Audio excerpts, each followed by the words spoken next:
So, I watched Wes Anderson's latest work, The Wonderful Story of Henry Sugar, and I have some things to say about it. But first, I feel like some of you may be wondering what this movie even is, as it hasn't really been marketed because, well, Netflix.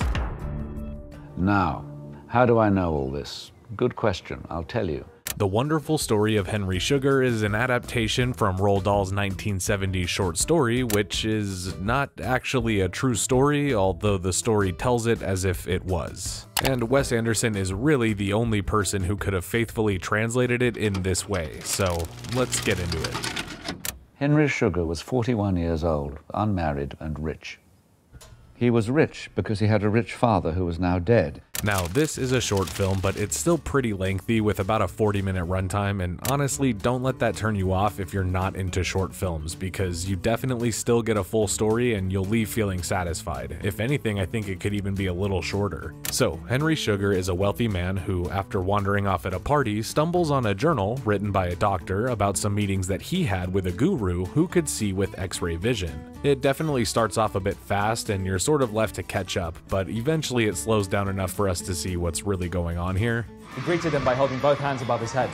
He walked directly to a bicycle, mounted it, and pedaled the figure eight around the courtyard. The barefoot children chased him, cheering and laughing in his wake. But before we continue on with the plot, I gotta talk about a few things that really stood out for me. Number one, as usual, Wes Anderson has a stacked cast of notable and talented players, including Ralph Fiennes, Benedict Cumberbatch, Dev Patel, Ben Kingsley, Richard Ayoade, and more. Each of these actors did a brilliant job in capturing the breakneck speed of the line delivery and the sharp and precise choreography that goes with the blocking. Also, much like a play, a lot of the cast plays multiple characters, and it is very fun. Specifically, Cumberbatch does a great job with the material, and you can definitely see some of that Sherlock Holmes performance peeking in, and I really like it for this movie.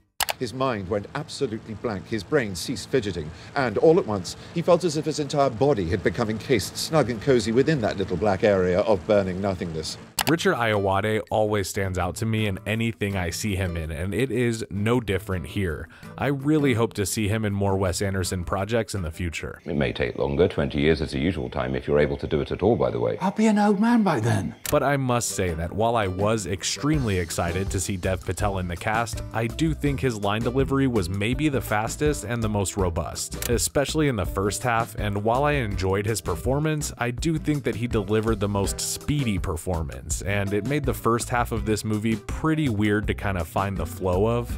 Members of the audience were called on stage to blindfold him with sheets and scarves before he threw knives all around a small boy's body and shot a tin can off the small boy's head with a revolver. But all of that gets better in the second half of the film when we see an absolutely stunning scene of Ben Kingsley's character, a guru named Imad Khan, explaining how he gained the ability to see without using his eyes. This scene is wonderful and I think just very peaceful, and I think this is really where I started to get into the movie. It's hard not to mention Wes Anderson's iconic style, which is on full display here. The sets are all dressed as they would be if this was a stage play, and the use of more analog production allowed for a genuinely gorgeous look.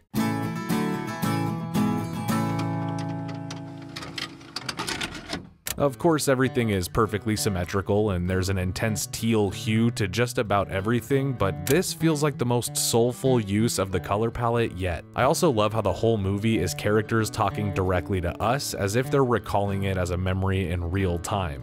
I don't know, it's cute. Interesting. When Henry Sugar, Cumberbatch, finds an exercise book with Khan's instructions on how to see through walls, Henry steals it and dedicated more than 3 uninterrupted years of training to harness the power for himself. And Henry, being a gambler, uses his new skill to cheat at blackjack and make even more money than he already had.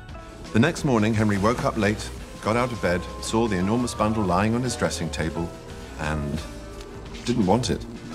This feels like a nice kind of Christmas time story as Sugar decides that he had made enough money and wants to give it away. Only... So look, I don't want to spoil the ending, but I will say that it's a nice and tidy end to the story that feels earned considering the small scope and generally low stakes of the movie. If you're in the mood for the usual, shifting aspect ratios, satisfying set design, witty and charming characters, and a nice tight 40-minute runtime, check out The Wonderful Story of Henry Sugar on Netflix, and you just may love it as much as I did. This is a terrific piece of information. This could change my life. Thanks to everybody so much for watching. Please like the video if you liked it, and I will see you in the next video.